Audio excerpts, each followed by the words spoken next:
tout ce dont il s'agit en ce moment dans la presse et tout ça n'est pas représentatif de tout le cinéma français. Je veux dire, une grande part du cinéma français est un cinéma fragile qui se fait dans des économies absolument incomparables avec les sommes évoquées, les choses comme ça. Le cinéma d'auteur se fait avec quasiment parfois moins d'1 million d'euros. Moi, j'ai fait un film avec une économie entre 3 et 4 millions d'euros, donc ça reste des petits budgets par rapport à la moyenne, je dirais. C'est de l'argent, mais c'est ça. Et j'ai eu des acteurs,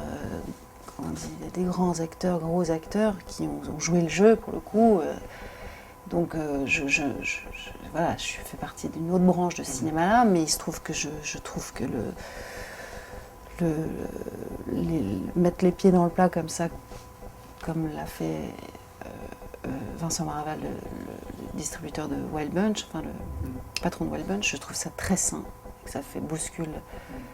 des choses et que les choses sont dites et qu'il faut faire évoluer le cinéma, il y a des solutions et que voilà, la preuve, malheureusement la plupart de ses propos sont détournés et je ne comprends même pas comment certains journalistes contredisent même ce qu'il a dit, enfin bon, c'est intolérable, mais ceci étant, c'est une preuve de très grande liberté de sa part et d'indépendance de pouvoir parler comme ça. Voilà, après, il faut être deux pour danser le tango, donc je veux dire, si on est prêt à payer de certaines sommes, c'est que on ne va pas accabler la personne qui la demande, il y a quelqu'un pour l'offrir, donc je veux dire, il n'y a pas du tout de jugement sur personne, ce qui n'est d'ailleurs pas le propos de la tribune de Vincent Maraval, mais bon.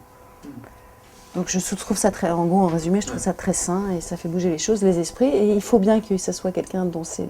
le métier et surtout la passion, Vincent Maraval,